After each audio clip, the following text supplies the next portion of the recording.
Hey everyone. So I've been doing this YouTube thing for a few months now, and it's been awesome. It's been really cool, actually. I've really enjoyed it, but it's really been a learning experience for me too. One thing I was really curious about though is how YouTubers film stuff in the shop. So I think as the channels I watch get bigger and bigger, they get better and better equipment, and now you'll see them with sort of GoPros and tripods, and they get all kinds of different angles and stuff, but I'm not quite there yet, so I basically still use my phone. I spent a lot of time looking into cameras for YouTube. I filmed the stuff at my house on my DSLR. It's not a very expensive DSLR, it's sort of an entry-level one. And I film all of the shop stuff on my phone. I spent a fair amount of time researching cameras that I could use for filming in the shop. I wanted something small, sort of a point-and-shooty kind of thing, but also something that wasn't gonna, break the bank. And after all that looking around, I found out that really phone cameras are really good. The camera on my phone is actually a lot better than most of the sort of cheap point-and-shoots you can get nowadays. And without sort of spending another, $600 or $700 on an actual video camera, I think my phone's a really good option. The problem is positioning my phone. So I got one of these originally. This is just like a cheapy phone holder thing. It got on Amazon. It was, I think it was like $3 or $4. Basically, it clips onto here like this, holds your phone. I don't know if it's for selfie sticks or whatever, or how that works, but it's just got one little problem. It's nothing really. It just, likes to catapult my phone. My phone slips out of here, the spring fires it. It's almost like it was designed to do that. Anyways, I just broke mine, so I actually got two of them. They're both broken now. In terms of keeping the cost down for sort of a consumer level product like this is actually a super good design. It's bent wire, which is insanely cheap, and of course injection molded ABS, which is also insanely cheap. I've never actually had this apart, so I'm not sure how it works, although I think I have an idea. I think we're going to see two compression springs that fit over the end of the wires, and I don't know if the wires might have some kind of a threaded connection on the end, but we'll see. So those are out. Okay, yeah, so these are compression springs, obviously. And I guess the wires are crimped or something. Oh no, the wires are threaded. What do you know? So it's like a, yeah, kind of like a blind nut that goes on the end. Interesting. Anyways, like I said, it's a pretty damn good design if you want to make something for $3, but it just wasn't strong enough for what I was using it for. That and launching my phone was a little bit annoying, so I decided to make a new one. So that's what this video is going to be on. So this is the one I made. Obviously, solid aluminum. That's kind of my manufacturing capability at the moment, so that's what I went with. So it actually works the same way. You just clip your phone in it like this. Holds onto it. It's got lips on both sides, so it doesn't catapult the phone anywhere. And I've used it a few times already, and it's actually gone really well. So yeah, why don't we take this one apart and see how I sort of went about this problem. Alright,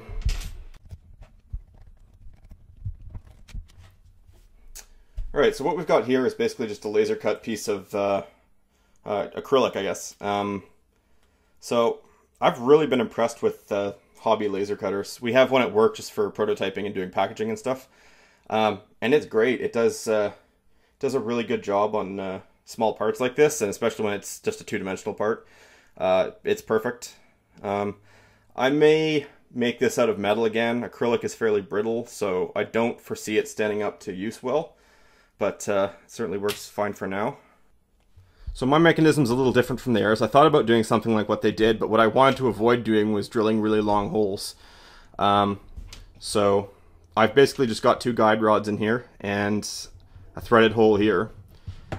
And I've got this spring on a socket head screw, and as that screws in, that compresses the spring and it applies tension. So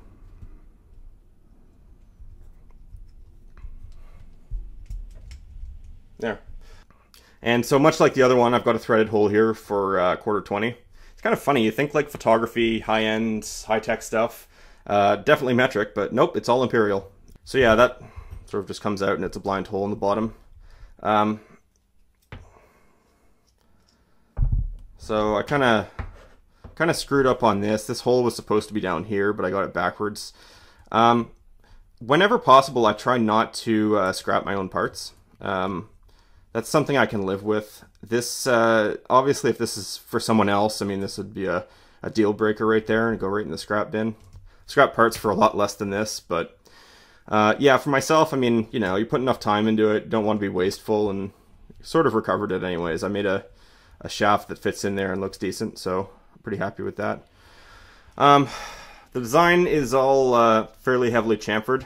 So I like using chamfers over fillets because they're a lot easier to cut, and also they're a lot easier to clean up with a file if you need to.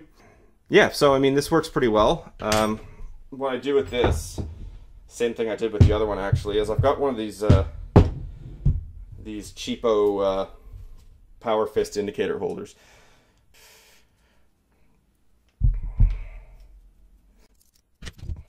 So I've also drilled and tapped the end of this, so this just threads in like that.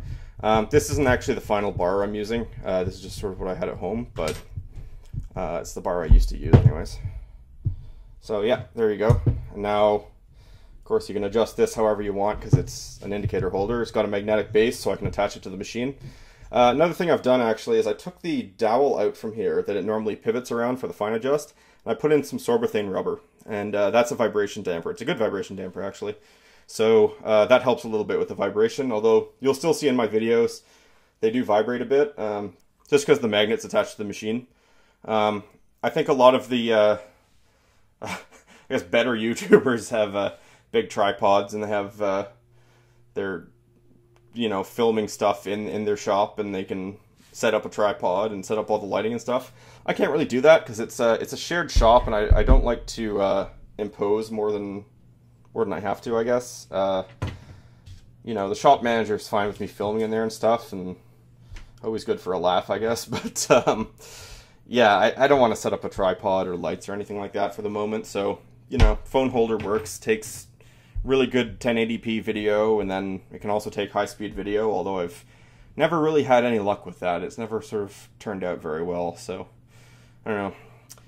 Anyways, that's how I film in the shop. That's the new phone holder. Hopefully I can get some solid use out of it before it breaks like the other one. Yeah, let's have a look at how it was machined. So I'm going about this first part in a fairly common way. The first thing I'm going to do is cut most of the features on one side of an extra large piece of material, and then I'll flip it over and I'll knock the back off. So this sort of ramping procedure you see me do here isn't really the best approach to this. I think the best approach would have been to do the CAD for the stock size first and then have an adaptive clearing cycle. As it happened, I didn't know exactly how big my stock was going to be, so I did it like this just to be on the safe side. But of course, if you do this, you'll wear your tools out fairly quickly. You'll end up with a whole bunch of tools where the very end is dull.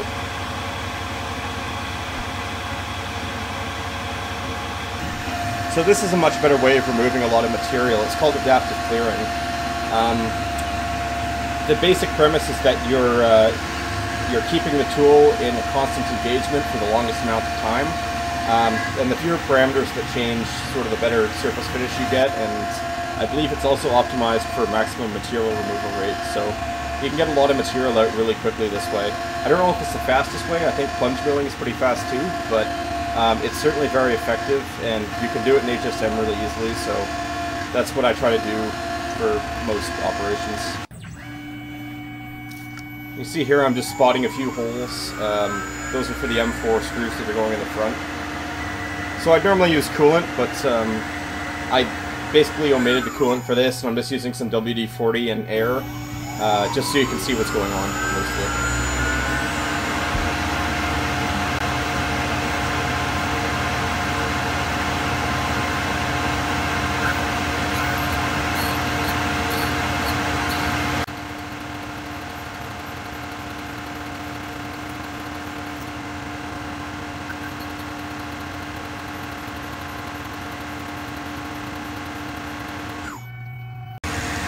So this is just going to be another adaptive clearing operation. You can see I'm helixing in about 3 or 4 millimeters. I limited the depth on this one just because I want to have the same chip thickness basically without overloading the tool. So yeah, we're going 3 or 4 millimeters deep on this, I think. I wish I could say this was full speed, but it's sped up.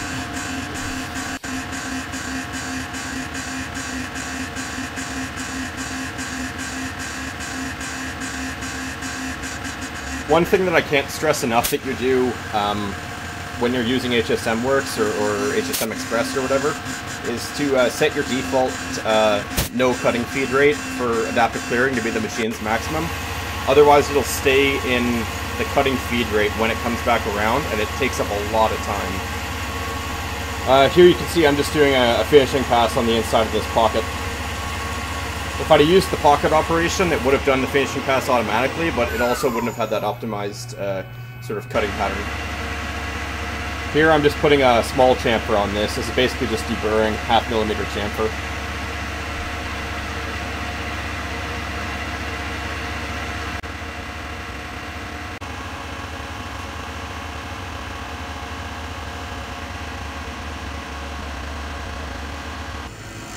So I'm fly cutting the back on this. One thing that I do sometimes that I would love to hear alternatives for is when I cut the grip stock off the back, if I use the fly cutter, I find it grabs quite a bit. I've started hammering down the edges a bit to sort of make a break point so it doesn't grab the material and throw the part, but it still does sometimes, so I don't know if adaptive is the best way to take material off the back as well. Love to hear some feedback on that. So here I'm knocking through the guide holes for the guide rods. I went ahead and reamed these to the exact diameter, but it was sort of a really nice fit and the air was building up pressure in there, so I ended up going back and actually drilling up the next size. It doesn't need to be a super precision fit or anything, and if you're not careful, linear sliding fits like that can bind up really easily, so it's better to just go oversize a bit. So you can see I'm taking quite an aggressive chamfer with the 1/4 inch chamfering tool. It's like, yeah, 1/4 inch chamfering tool, and I think it's a 3 millimeter chamfer, so I'm using basically the entire cutting space, and that works okay as long as you've got your parameters dialed in. Alright, we're going to start on the top part now. It's basically going to be a rinse and repeat of the bottom. I'm just going to rough everything out in the one operation and then flip it over and cut the back off. I've got some sort of miscellaneous drilling operations in here too, and of course I've got a chamfer the top on this one.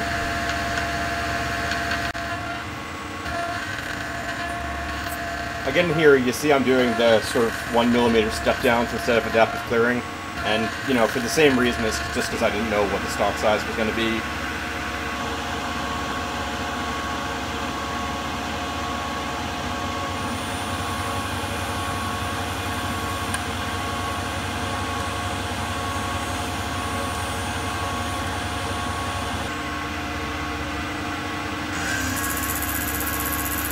So this is actually a pretty heavy cut. I'm not sure, I don't think it's that it's heavy because of the parameters, I think it's because it's a fairly dull tool.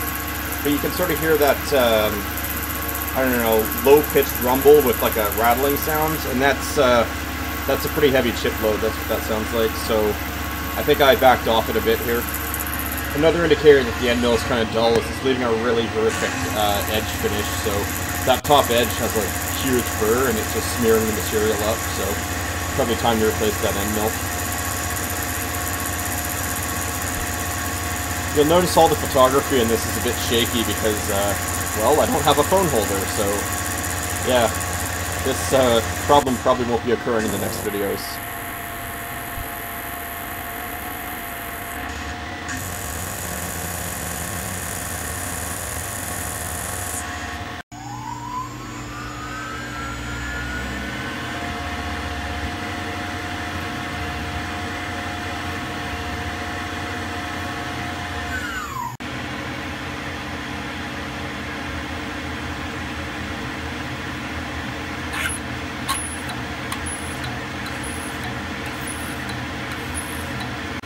Here I'm just sort of knocking through that M4 clearance hole that I'm going to use to tension the system, and while I've got this tool loaded, I pilot out the other holes too. To get the other holes to size, I actually use an 1/8 inch end mill and my helix in. This would be a really good time to have the coolant turned on. I still didn't because I still wanted all the footage to be visible, but I was pretty on the ball with the air. I just cut it out. Now I'm just fly cutting off the back to the final dimension.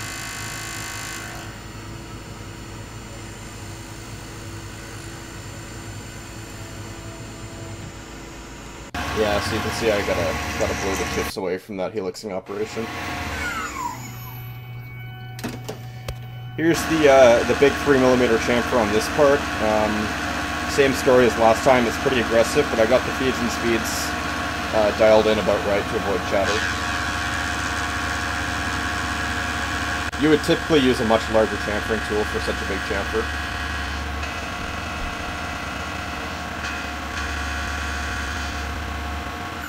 In terms of other project updates, I just finished cutting the bronze dovetail slide for the Z-axis on the jeweler's lathe. That went pretty well, actually. I was, pleasantly surprised. I normally anticipate cutting dovetails to be awful, but went a little better this time. Bronze is interesting to machine. It really surprises me how strong it actually is. It can be as strong as steel in some situations, and yeah, this is aluminum bronze, so it's quite strong. I also got the jeweler's lathe linkages back from anodizing. They look amazing. I ended up going with dowel pins with set screws for now, at least. I still may do something later. I got a lot of good feedback on pin design and stuff. A lot of people seem to like shoulder screws, and then there's also, pull dowels that are threaded on the end, and they can, you can put a fastener in that and it'll hold it all together, kind of like this one. But yeah, so I'm pretty happy with that. With the bushing, this obviously works a lot smoother. So, yep, things are going pretty well with the jeweler's lathe. It's progressing quite well. Someone brought up that I should probably anchor it to something, and yeah, I think that's something I'm going to do. I always anticipate things to be heavier than they are, I think. It's pretty low friction, but it's certainly not something I'm going to be able to operate without anchoring it, so yeah. Anyways, that's coming along well. Anyways, thanks a lot for watching this latest video. Hope you enjoyed it. I'm going to be back with the next video probably with the jeweler's lathe again, but I've got some other projects I'm sort of keen to start working on as well, so I think once I get the jeweler's lathe all finished off, I'll be able to start on that. Anyways, thanks again for watching. Cheers!